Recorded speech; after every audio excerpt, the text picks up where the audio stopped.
Hello student, जैसा कि आप जानते हैं हम यहाँ पढ़ रहे हैं 10th एनसीईआरटी का मैथ। तो आज हमारी एक्सरसाइज चलने वाली है 3.2।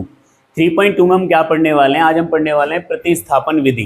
प्रतिस्थापन विधि क्या होती है? प्रतिस्थापन विधि में जब हम एक चर की वैल्यू, जब हम एक चर का मान दूसरे चर के रूप में व्यक्त कर लें, एक चर का मान दूसरे चर के रूप में व्यक्त करना प्रतिस्थापन कहलाता है। क्या कहलाता है? प्रतिस्थापन। यानी अगर हम एक चर का मान दूसरे चर के रूप में व्यक्त कर दें तो वो प्रतिस्थापन कहलाता है। अब जैसे सपोज करो कि आपकी कोई समीकरण है x प्लस वाई बराबर 4, है ना, और एक दूसरी समीकरण है, मान लो x माइनस वाई बराबर 2, या कुछ भी मान सकते हो, 2 है, 3 है, 4 है ना, और जैसे मान लो 0 है। चलो यहाँ हम कुछ और मान लेते हैं, 2 मान लेते हैं, ठीक है। तो अगर मैंने यहाँ से इस वाली वैल्यू में से मान लो x का मान है, x का मान बनाया, तो ये y उधर चला जाएगा, तो ये 4 माइनस वाई हो गया। यानी मैंने x की वैल्यू किसके पदों में बना ली? y के पदों में, क्योंकि जब मैं x का मान यहाँ रखूंगा तो वो उसमें क्या आ जाएगा? y आ जाएगा, ठीक है ना। मैं चाहूँ तो इससे y का मान भी बना सकता हूँ, y बराबर बनाऊंगा तो 4 माइनस एक्स बनेगा, तो y का मान किसके पदों में चला गया? x के पदों में चला गया। यानी एक चर का मान दूसरे चर के रूप में व्यक्त करना ही क्या कहलाता है? प्रतिस्थापन कहलाता है। इसको हम प्रतिस्थापन विधि बोलते हैं। इसी प्रकार हम इसमें सवाल करेंगे कि हम किसी एक इक्वेशन से x या y का मान बनाकर दूसरे इक्वेशन में रखेंगे, जिससे उस दूसरे सवाल का पूरे सवाल का सॉल्यूशन आएगा, ठीक है। अब बात है प्रतिस्थापन विधि की हमें जरूरत क्यों पड़ी? प्रतिस्थापन विधि की हमें बेटा इसलिए जरूरत पड़ी क्योंकि हमारे जो ग्राफी विधि हमने सॉल्व की उसमें जैसे √5 अगर किसी की वैल्यू आ जाए, √3 किसी की वैल्यू आ जाए, पॉइंट वाली अगर किसी की वैल्यू आ जाए, तो हम उसको ग्राफीय विधि में नहीं दर्शा जाए। जैसे 2.25 आ जाता, हम उसके लिए बहुत मशक्कत करनी पड़ती है, पॉइंट ढूंढने पड़ते हैं, है ना, तो हम एग्जैक्ट वैल्यू नहीं निकाल पाते थे। अगर हमारा उसमें पॉइंटों में आ जाए, रूट में आ जाए, तो उसके लिए आगे और भी विधियां बनाई गई। बीजगणित विधियां बहुत सारी हैं, प्रतिस्थापन, विलोपन, वज्रगुणन। आपके में से वज्रगुणन हटा दी गई है, अब सिर्फ प्रतिस्थापन और विलोपन बच रही है, ठीक है ना। तो हम प्रतिस्थापन विधि में पढ़ रहे हैं, उसमें हम विलोपन करते, सॉरी, प्रतिस्थापन में हम क्या करते हैं? किसी एक वैल्यू का मान प्रतिस्थापित करते हैं दूसरे में, तो वही हम पढ़ रहे हैं। अब इसके साथ हमारा अगला सवाल तो हमारा एक्सरसाइज का पहले सवाल का पहला भाग है x प्लस वाई बराबर 14 और x माइनस वाई बराबर 4। यानी इसमें x प्लस वाई ऐसी x और y के दो ऐसे मान जिनको जोड़कर तो 14 हो जाता है और घटाकर 4 आ जाता है। तो हमको सपोज करो कि ये हमारी समीकरण फर्स्ट है और ये हमारी समीकरण सेकंड है। तो हमें क्या करना होता है इस वाले सवालों में कि हमें क्या करना है? प्रतिस्थापन में कोई सी भी इक्वेशन ले लीजिए, चाहे पहली ले लीजिए चाहे दूसरी ले लीजिए, उसमें किसी x का मान बना लो या y का मान, वो आपके हाथ में, आप किसका मान बना सकते हो। जिसका मान आसानी से बन जाए आप उसका मान बनाइए। आपको लग रहा है कि मेरा x का मान आसानी से बन सकता है तो x का बनाइए, y का मान आसानी से बन सकता है तो y का बनाइए। तो चलिए हम इक्वेशन फर्स्ट ले लेते हैं, इक्वेशन सेकंड भी ले सकते हैं, तो हम पहले इक्वेशन फर्स्ट ले रहे हैं। तो यानी समीकरण फर्स्ट से, समीकरण फर्स्ट से लेंगे तो हम सपोज करो x का मान बनाते हैं। समीकरण फर्स्ट से हम x का मान बना रहे हैं, लिख लेते हैं समीकरण फर्स्ट से x का मान, है ना।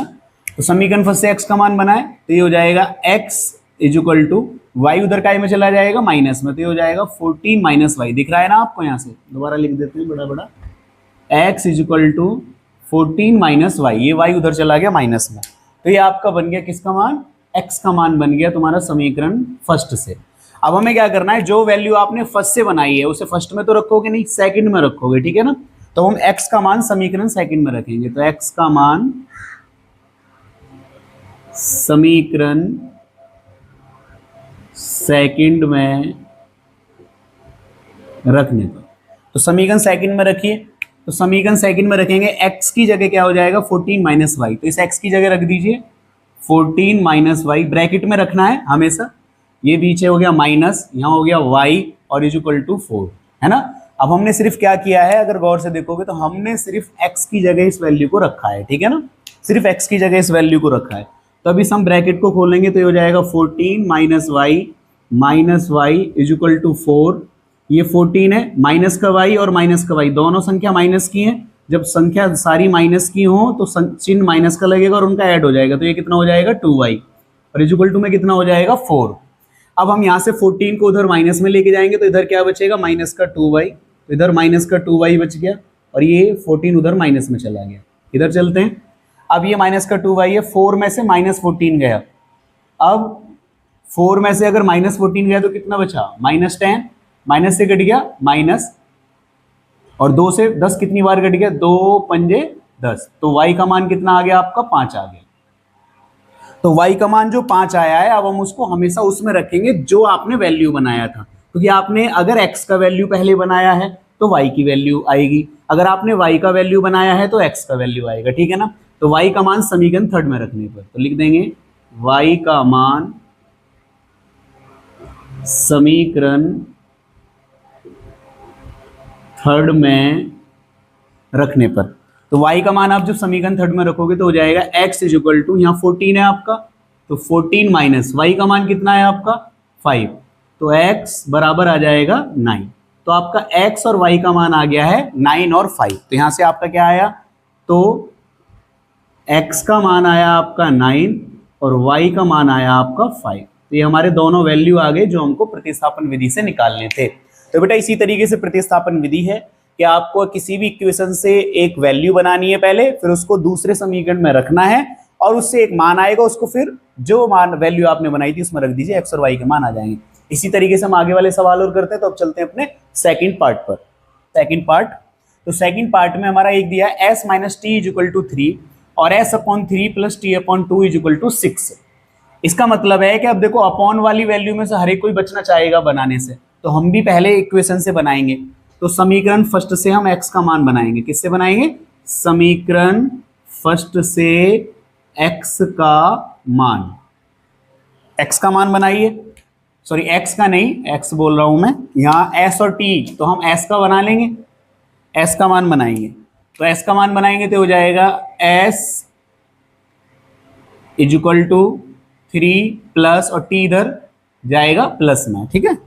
तो ये आपका समीकरण कौन सा हो गया, थर्ड हो गया। अब हम s का मान किस में रखेंगे, इसमें रखेंगे, तो s का मान समीकरण सेकंड में रखने पर, मैं पूरा लैंग्वेज के साथ कर रहा हूं, इसी प्रकार आप बोर्ड के एग्जाम में भी कर सकते हो, ठीक है।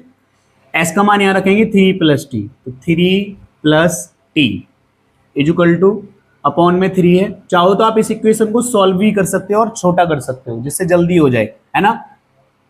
t upon 2 is equal to 6, ठीक है। तो इससे आपका एलसीएम कितना आ गया, 6 आ गया। 2 की मल्टीप्लाई इसमें होगी क्योंकि 3 दूनी 6, अगर दोनों की गुणा करके एलसीएम आ रहा है तो आप क्रॉस मल्टीप्लाई कर सकते हो, या फिर 3 दूनी 6, 2 की गुणा करो 2 तिया 6 और 2 की गुणा हुई तो 2t हो गया, प्लस 2 तिया 6 ये 3t हो गया। आपको दूसरे तरीके से भी मैं बताऊंगा, अभी वीडियो में बने रहें। 6 की गुणा इसमें जाएगी तो 6 छंग, ये 6 इधर भाग में है तो इधर काय में जाएगा, गुणा में, तो ये हो जाएगा इधर 6 प्लस, क्योंकि अपॉन तो हट जाएगा, ये दोनों t एक जैसे हैं तो 3 और 2 कितना हो जाएगा 5t, और ये 6 छंग कितना हो जाएगा 36, ठीक है। इधर देखिए अब यहां से 6 इधर माइनस में जाएगा, यहाँ 5t बचेगा, तो यहाँ 5t बच गया। अब ये 36 माइनस 6 चला गया, तो ये 5t हो गया, 36 में से 6 गए कितने बचे 30, तो 5 छंग 30, तो t बराबर आपका कितना वैल्यू आ गया 6 आ गया, ठीक है। अब इस t का मान हम समीकरण थर्ड में रखेंगे, ठीक है। t का मान समीकरण थर्ड में रखने पर, तो रखिए, तो हो जाएगा s is equal to 3 plus t का मान कितना है 6, तो s बराबर आ गया आपका 9। तो आपका s और t के दोनों के मान आ चुके हैं, ठीक है।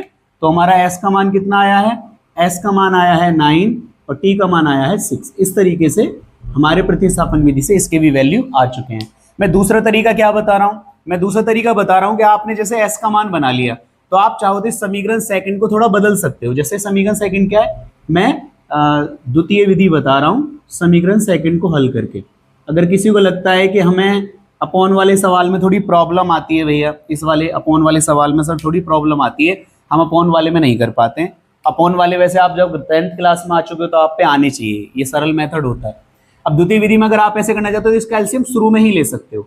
जैसे s अपॉन 3 लिख रहा है, t अपॉन 2 लिख रहा है, बराबर 6। तो आप इसका एलसीएम शुरू में ही ले लीजिए। 3 दूनी कितना हो गया 6, 2 की गुणा s में हुई तो 2s और 3 की गुणा t में हुई तो 3t बराबर हो गया 6। 6 इधर गुणा में चला गया तो 2s प्लस 3t बराबर 36। तो आप इसको इस प्रकार की इक्वेशन बना के भी सॉल्व कर सकते हो। आप इसको इक्वेशन मान लीजिए थर्ड और इसके साथ लिख लीजिए, है ना। वैल्यू आप पहले से बना लीजिए, इसमें रख लीजिए। इसमें रखोगे तो भी आंसर वही आएगा। आ रही है मेरी बात समझ में? लेकिन आप इस तरीके से नॉर्मल सॉल्व कर लो तो भी सॉल्व हो जाएगा। तो वो चलते हैं अपने नेक्स्ट पार्ट थर्ड पर। तो ये आपके पहले सवाल का पार्ट है थर्ड पार्ट में क्या है, अगर गौर से देखोगे तो ये 3x माइनस वाई बराबर 3 है और ये 9x माइनस 3y बराबर 9। अगर आप यहाँ गौर से देख रहे हो तो इस पूरी इक्वेशन में कॉमन है। आप हमेशा याद रखना कि ऐसा नहीं कि इक्वेशन लिखी हुई है तो कॉमन नहीं ले सकते। मैंने बता रखा था गुणनखंड का सबसे पहला नियम कॉमन लेना होता है। आप कहीं भी कुछ भी चीज कर रहे हैं तो सबसे पहले कॉमन देखिए। तो मुझे यहाँ कॉमन दिख रहा है तो मैं समीकरण सेकंड से बस लिख दो समीकरण सेकंड से। तो समीकरण सेकंड से यहाँ कॉमन लीजिए। तो आप गौर से देखोगे यहाँ 3 कॉमन है तो यहाँ क्या बचा, यहाँ बचा 3x माइनस यहाँ से 3 गया तो क्या बचा y और बराबर में यहाँ से 3 इंटू 3 लिख गया, है ना। तो 3 से कट गया 3 तो यहाँ आया 3x माइनस वाई बराबर 3। या आप अगर गौर से देखो ये हमने समीकरण थर्ड मानी है, ठीक है। लेकिन अगर आप इसे गौर से देखो तो ये जो आपकी समीकरण है 3x माइनस वाई बराबर 3 और ये आपकी जो समीकरण आई है 3x माइनस वाई बराबर 3, ये दोनों ही एक जैसी आई है। यानी पहली समीकरण और थर्ड समीकरण यानी दूसरी को कॉमन लेने के बाद ये दोनों समीकरण आई है। पता इससे क्या होता, अगर आपने इसमें से किसी वैल्यू से मान बनाया होता तो आप जब दूसरे वैल्यू में रखते तो दोनों तरफ ना तो x बचता ना y बचता, सब कुछ खत्म हो जाता, 0 बराबर 0 आता। क्यों? क्योंकि दोनों ही इक्वेशन एक जैसी हैं और जब दोनों इक्वेशन एक जैसी होती है तो a1 बटे a2 बराबर b1 बटे b2 और बराबर c1 बटे c2 होता है। ये हम पहले ही पढ़ चुके हैं। और जब ये होता है तो ये संपाती होता है। क्या होता है? संपाती, यानी दोनों रेखा एक ही होती हैं। अगर हम इसको ग्राफ में भी अगर कोई लाइन प्लॉट करें तो एक रेखा ये खिंच जाएगी तो इसी के ऊपर ये दूसरी रेखा भी खिंचेगी, बिल्कुल इसी के ऊपर खिंचेगी। तो वो हर जगह उसको काटेगी, हर पॉइंट पे जहां जहां होके वो रेखा जाएगी हर पॉइंट पे उस रेखा को वो काटेगी। तो इसका मतलब इसके बेटा अनेक हल होंगे। क्या होंगे? अनेक हल होंगे, एक्स और वाई के अनेक हल होंगे। समझ रहे हो ना? किसी भी एक का मान रखिए एक्स का, वाई का मान अपने आप आता रहेगा। एक्स का मान कुछ और रखिए, वाई का मान फिर से कुछ और आ जाएगा, क्योंकि दोनों इक्वेशन एक ही हैं। और जब दोनों इक्वेशन एक है तो हम सिर्फ एक इक्वेशन मानेंगे उसको। तो इसके अनेक हल हो सकते हैं। क्या हो सकते हैं? अनेक हल होंगे। कितने होंगे? अनेक हल होंगे। अपरिमित रूप से अनेक हल होंगे। लिख सकते हो कि अपरिमित रूप से अनेक हल, अपरिमित रूप से अनेक हल। आगे बात समझ में? तो ये इसी के साथ ये सवाल सॉल्व होता है। आपको सिर्फ इतना ही करना है, कॉमन लेना है और लिख देना है कि दोनों रेखाएं जो हैं संपाती हैं, अतः इनके अपरिमित रूप से अनेक हल होंगे। तो अपने चलते हैं फोर्थ पार्ट पर। हमारा फोर्थ पार्ट है पहले का फोर्थ, जिसमें लिख रहा है कि 0.2x plus 0.3y is equal to 1.3, 0.4x plus 0.5y is equal to 2.3। अगर आप इन दोनों इक्वेशन को देख रहे हो तो हर एक अंक बाद पॉइंट है। सब में एक अंक बाद पॉइंट है, बराबर में भी एक अंक बाद पॉइंट है। तो जब भी अगर इधर इक्वेशन है और बराबर में भी एक अंक बाद पॉइंट है तो पॉइंट से पॉइंट डायरेक्ट हट सकता है। लेकिन किस प्रकार हटता है वो मैं आपको बताता हूं, ठीक है। हम इस इक्वेशन को पॉइंटों में करेंगे तो हमारा सवाल थोड़ा बड़ा हो जाएगा, तो हम पॉइंट हटाने की कोशिश करेंगे। तो कैसे हटता है पॉइंट आपको भी पता होगा, आपने 4th 5th क्लास में पढ़े होंगे। सरलतम रूप करना, स्टैंडर्ड फॉर्म करना। जैसे 0.2x है, ठीक है, तो हम इसको 0.2 के बटे में अपॉन में 10 लिख सकते हैं, ठीक है। ये आपका 0.3y है, ठीक है, तो हम इसके अपॉन में ये पॉइंट हटा के 1 और पीछे जितने अंक होते उतनी 0, ये 1.3 है, तो इसको पॉइंट हटा के हम 10। हम इसको काटेंगे नहीं कि 2 पंजे 10, क्योंकि हम सब में 10 है, तो सब में 10 है तो इधर से देखिए 1/10 कॉमन आ जाएगा, इसमें से आ जाएगा कि नहीं आ जाएगा। तो ये बचेगा 2x, बचेगा 3y और ये हो जाएगा 13/10 और 10 से 10 क्या हो जाएगा? कट जाएगा। तो इक्वेशन क्या बनेगी? 2x plus 3y is equal to 13। इसी प्रकार दूसरी इक्वेशन में होगा। आ रहा है समझ में? तो हम इनको समीकरण को बदल के दूसरे रूप में लिख सकते हैं। आ रहा है समझ में? तो मैं आपको इधर लिख के दे रहा हूं इसको, या इधर रहने दीजिए, आप इधर समझ लीजिए। आप डायरेक्ट लिख देते हैं हम इसको। तो पहली इक्वेशन आपकी हो जाएगी 2x plus 3y is equal to 13, समीकरण फर्स्ट। और दूसरी समीकरण हो जाएगी 4x प्लस 5y बराबर 23, समीकरण सेकेंड। तो हमने इन इक्वेशन को क्या किया? चेंज कर लिया, पॉइंट से हटा के सिंपल फॉर्म में कर लिया, ठीक है ना। तो हमने समीकरण फर्स्ट से कोई वैल्यू बनाई, समीकरण फर्स्ट से x का मान या y का मान किसी का भी बना सकते हो। तो समीकरण फर्स्ट से हम x का मान बनाएंगे इस वाले से, ठीक है ना। तो इस वाले से बनाएंगे तो x के साथ 2 है तो ये लेना पड़ेगा हमको, बराबर ये 3y उधर माइनस में चला जाएगा, 13 माइनस 3y। अब की बार x के पास 2 है तो ये किस में जाएगा, भाग में। तो अब की बार x का मान और मानों से अलग बनाए हैं, ठीक है ना, अपॉन में बन गया है। अपॉन से मत घबराइए, इसको भी हम आगे जाके आसान कर देंगे। ये आपका समीकरण हो गया थर्ड। अब हमें x का मान किस में रखना है, समीकरण सेकंड में रखना है। तो हम x का मान समीकरण सेकंड में रखने पर, तो रखिए इसमें रखिए, तो 4x की वैल्यू है मल्टीप्लाई x की वैल्यू रखिए 13 minus 3y is equal to 2 और plus 5y is equal to 23। गौर से देखिए, देखो यहां तो ये कट रहा है, 2 दूनी 4, 2 बार कट गया, यानी 2 से कितनी बार कट गया, 2 बार कट गया। लेकिन एक बात याद रखना, कभी कभी ऐसा हो सकता है कि आपस में ना कटे। अगर आपस में नहीं कटेगा तो अपॉन में कुछ ना कुछ रहेगा, ऊपर वाले की गुणा इन दोनों में हो जाएगी। अब अपॉन में कुछ रहेगा तो फिर कहोगे भैया यहाँ भी हल करनी पड़ेगी, नहीं हल करनी है। अपॉन में या कुछ रहेगा, किसी और सवाल में आएगा हम बताएंगे, और यहां से इस संख्या को अगले स्टेप में उधर लेके चले जाओगे, जिससे जो अपॉन में होगा उसकी इधर क्या हो जाएगी, मल्टीप्लाई हो जाएगी। तो फिर आपको भिन्न हल नहीं करनी पड़ेगी। लेकिन अगर ये ऐसे करके पूरा कट जाता है, अगर पूरा का पूरा ये डिवाइड हो जाता है, कट जाता है और यहाँ कुछ नहीं बचता है, तो आप इसको उधर नहीं लेके जाओगे, ये याद रखना है। ये आपको उधर कब लेके जाना है, जब नीचे कुछ ना बचे। अगर नीचे कुछ बचता है तो आप इसको तुरंत उधर लेके जाओगे। समझ में आ गई बात, वरना उधर नहीं लेके जाओगे, ठीक है। तो चलिए इसकी मल्टीप्लाई करते, क्योंकि यहाँ कुछ बचा नहीं, 2 बचा, तो 2 की 13 में मल्टीप्लाई करेंगे 26 आ गया, 2 की 3 में मल्टीप्लाई करेंगे 6y आ गया, और यहाँ आपका प्लस 5y और इज इक्वल टू में कितना है 23। इधर चलते हैं अब हम, देखिए 26 तो उधर चला जाएगा, यहाँ माइनस का 6y और प्लस का 5y है, तो माइनस का ज्यादा है तो यहाँ माइनस का y बचेगा, और 23 के माइनस में चला जाएगा 26, तो यहाँ माइनस y और यहाँ बचा आपका माइनस का 3। 23 में से 26 गए, माइनस का 3, माइनस से कट गया माइनस, तो y का मान कितना आ गया आपका 3 आ गया। अब y का मान 3 जो आ गया, उस y के मान को उठा के हम किस में रखेंगे, समीकरण थर्ड में। तो y का मान समीकरण थर्ड में रखने पर, तो रखिए, जब आप y का मान समीकरण थर्ड में रखेंगे तो x इज इक्वल टू, पहले अपॉन का साइन हमेशा लगाओ बराबर के सामने, तो ये हो गया 13 माइनस 3, और y का मान कितना आया है 3, तो बटे 2, तो x बराबर 13 माइनस 3 दिया 9 बटे 2, तो x बराबर 13 में से 9 गए कितना आ गए 4, 2 दूनी 4, तो x का मान कितना आ गया बेटा 2 आ गया। तो आपका x का मान कितना आया 2 और y का मान कितना आया 3, तो आपका x का मान कितना आया है 2 और y का मान कितना आया है 3। तो ये हमारे इस सवाल के आंसर हो गए हैं। तो पहले का 4th पार्ट भी हमारा खत्म होता है। अब चलते हैं हम अपने 5th पार्ट पर। तो ये हमारा पहले का 5th पार्ट है। पहले का 5th पार्ट में क्या है कि इसमें हमें अंडर रूट में संख्या दी है, ठीक है ना, अंडर रूट में दिए हैं, तो रूट वाले से हम किसी भी समीकरण से जो हमारा काम है वही करते आएंगे, या तो समीकरण सेकंड से बना लो या समीकरण फर्स्ट से। तो चलिए मैं अब की बार समीकरण सेकंड से बना लेता हूँ, ठीक है। हर बार हम फर्स्ट से बना रहे हैं, अब की बार समीकरण सेकंड से बना लेते हैं। समीकरण सेकंड से आप x का मान बना लो, क्योंकि y का बनाओगे फिर माइनस परेशान करेगा, तो आप x का बना लो, ठीक है। x का मान बनाओगे तो इससे बनाइए, तो जब x के साथ कुछ होता है तो उसको हटा नहीं सकते, तो अंडर रूट 3x, देखो रूट 3 है, x अलग है, याद रखना, क्योंकि अगर x रूट के अंदर होता तो ये समीकरण या इक्वेशन नहीं होता, ठीक है। उधर बराबर में 0 के प्लस में चला गया तो ये इधर हो गया अंडर रूट 8y।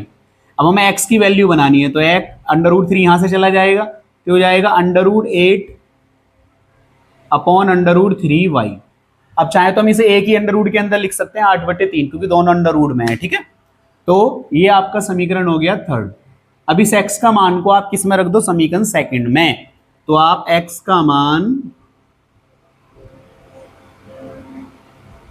समीकरण सेकंड में, तो सॉरी हमने मान बनाया है, फर्स्ट में रखेंगे। फर्स्ट में रखने पर जब आप फर्स्ट में x का मान रखोगे तो under root 2 multiply under root 8 upon under root 3y और प्लस अंडर रूट 3y और इज इक्वल टू 0, यानी हमने ये वाली वैल्यू रखी है, ठीक है। अब गौर से देखो, ये 8 दूनी कितना हो गया 16 हो गया, तो ऊपर हो गया आपका अंडर रूट 16 बटे under root 3y plus under root 3y बराबर 0। इधर सॉल्व करते हैं इसको, तो गौर से देखिए √16 का मान होता है 4, तो 4/√3 y प्लस √3 y बराबर 0। अब गौर से देखेंगे हम इसमें से √3 कॉमन भी ले सकते हैं, यानी हम नीचे क्या करें अपॉन में भिन्न बना सकते हैं। इतना कुछ करने की जरूरत नहीं है, क्योंकि आप क्या करिए इसमें से y कॉमन लीजिए, क्योंकि y कॉमन दिख रहा है तो y कॉमन लीजिए। जब हम इसमें से y कॉमन लेंगे तो मैं आपको आसान तरीका बता रहा हूँ, इतना लंबा चौड़ा नहीं करना है, हम इस काम को यहाँ भी कर सकते थे, ठीक है। और ये बचा √3, देखो यहाँ से y कॉमन लिया तो ये बचा और ये बचा बराबर 0। अब खुद देखिए, अब आप यहाँ बराबर में 0 है और ये y के मल्टीप्लाई में है सारा, तो इधर किस में जाएगा, डिवाइड में। और जब ये y के डिवाइड में जाएगा तो y में 0 में अगर किसी संख्या का डिवाइड करते हैं तो आंसर कितना आता है, 0 आता है बेटा। कितना आता है, 0। तो हमें कुछ भी ज्यादा सॉल्व करने की जरूरत नहीं, क्योंकि बराबर में 0 है और y कॉमन आ रहा है, तो सब कुछ गुण भाग में ही जाना है, तो 0 आ ही जाएगा। तो y का मान 0 आ गया। अगर y का मान 0 आप समीकरण थर्ड में रखोगे, आपको दिख रहा है कि x का मान भी कितना हो जाएगा, 0 हो जाएगा। तो हम यहाँ लिखेंगे y का मान समीकरण थर्ड में रखने पर, जब आप y का मान समीकरण थर्ड में रखोगे तो x बराबर √8 अपॉन √3 गुणा y का मान 0, तो x का मान भी कितना हो जाएगा, 0। तो यहां से हमें x का मान भी 0 मिला और y का मान भी 0 मिला, तो x का मान भी 0, y का मान भी 0, ठीक है, दोनों मान हमारे 0 आए हैं। इस तरीके से हमारा ये 5th पार्ट भी खत्म होता है। अब हम चलते हैं अपने नेक्स्ट 6th पार्ट पर। तो ये हमारा 6th पार्ट है। 6th पार्ट में क्या है, 3x/2 - 5y/3 = -2, x/3 + y/2 = 13/6। यानी ये अगर आप इक्वेशन देखोगे तो सारी इक्वेशन अपॉन में है। किसमें है, अपॉन में। अगर सारी इक्वेशन अपॉन में है तो हमें सॉल्व करना पड़ेगा पहले। तो हम एक काम करेंगे, इनको थोड़ा सा सॉल्व कर लेंगे। सॉल्व करने का मतलब है इनको थोड़ा सिंपल फॉर्म में ले आएंगे। तो सबसे पहले देखिए 3x/2 है, तो 3x/2 - 5y/3 = -2। तो हम क्या करें, इसको सॉल्व कर लें। जैसे 3 दूनी 6 है, तो हमने एलसीएम इसका कितना ले लिया, 6 ले लिया। 3 की गुणा इसमें तो कितना हो गया, 3 तिया 9x, और 2 की गुणा इसमें तो 2 पंजे कितना हो गया, 10। क्योंकि हमने दोनों का एलसीएम लिया था, वो क्रॉस मल्टीप्लाई कर सकते हैं। बराबर कितना हो गया, -2। इस 6 को इधर लेके जाइए तो ये हो जाएगा 9x - 10y और -12। तो ये आपका समीकरण कौन सा हो गया, ये आपका समीकरण हो गया। इसको आप फर्स्ट मान लीजिए, ठीक है ना। इसी प्रकार समीकरण सेकंड निकाल लीजिए।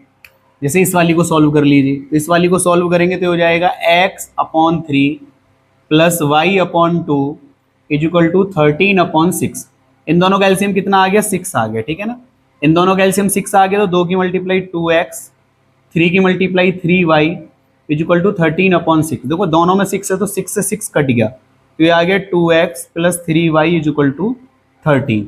ये आपका समीकरण सेकंड आ गया। तो हमने दोनों इक्वेशन को चेंज करके क्या बना लिया, हमने पहली इक्वेशन को चेंज करके बना लिया 9x - 10y = -12। ये आपकी समीकरण फर्स्ट हो गई। और दूसरी इक्वेशन को चेंज करके आपने क्या बना लिया, 2x + 3y = 13। ये आपकी समीकरण सेकंड हो गई, ठीक है। इस तरीके से अब आप इन दोनों समीकरणों को सॉल्व करोगे, हैं। तो हम इसको रफ कर लेते हैं, उसके बाद इन दोनों को सॉल्व करते हैं, ठीक है। तो आपको वो कॉपी में वो भी करना है, दोनों इक्वेशन बना के दिखानी है, ठीक है ना। तो हम इससे किसी भी x या y का मान बनाएंगे, ठीक है ना। तो बनाइए। जैसे मान लो आप समीकरण फर्स्ट से ही बनाना चाहते हो, तो समीकरण फर्स्ट से बना लीजिए। तो समीकरण फर्स्ट से x का मान, आप जब समीकरण फर्स्ट से x का मान बनाओगे तो देखिए 9x, क्योंकि x के साथ 9 है, और ये 10y उधर चला जाएगा प्लस में, तो इसको आगे लिख लेंगे क्योंकि उधर माइनस में पहले से ही है। तो 10y प्लस में चला गया, यहाँ से x का मान बनाएंगे तो ये हो जाएगा 10y - 12/9। तो ये आपका समीकरण मान लीजिए थर्ड हो जाएगा, ठीक है ना। उसके बाद आप दूसरे समीकरण में इसका मान रखोगे, तो x का मान समीकरण सेकंड में रखने पर, तो रखिए। जब आप x का मान समीकरण सेकंड में रखोगे तो 2 गुणा x का मान क्या हो गया आपका, 10y - 12/9 और प्लस 3y = हो गया 13, ठीक है ना। अब यहाँ देखिए कट नहीं रहा है, जो कि मैंने आपको पिछली बार बताया। तो कट नहीं रहा है तो 2 की गुणा इसमें कर दीजिए, तो 2 ढाई 20 और 12 दूनी 24, और अपॉन में कितना आ गया आपका, 9 आ गया। और मैंने बताया था जब ना कटे तो आप इसको उधर लेके जाइए, तो 13 - 3y, ये माइनस में चला गया उधर, तो 9 की गुणा इधर कर दीजिए, तो इधर क्या बचा, इधर लिख लेते हैं। तो इधर क्या बचा, 20/-24 बचा, और बराबर में 9 को इधर लेके जाइए, तो 9 की गुणा इन दोनों में कीजिए, 13 निम्मा 117, और 9 की गुणा इसमें हुई तो 9 3 27 अगर आप गौर से देख पा रहे हो तो अब यहाँ क्या हो रहा है, अब यहाँ ऐसे हो रहा है कि हमारी जो मल्टीप्लाई आ रही है, जब हमने इसकी इसमें मल्टीप्लाई कर ली, अभी अपॉन में कटा नहीं तो हम इसको उधर ले गए, जिससे क्या हो गया, इसकी मल्टीप्लाई हो गई और हमारी फ्रैक्शन नहीं बनी। अब आप क्या कीजिए, y वालों को एक साथ कीजिए, तो यहाँ 20y है तो उधर से 27y माइनस में, तो इधर काय में आएगा प्लस में, और बराबर में 117 है, इधर से 24 उधर काय में जाएगा प्लस में।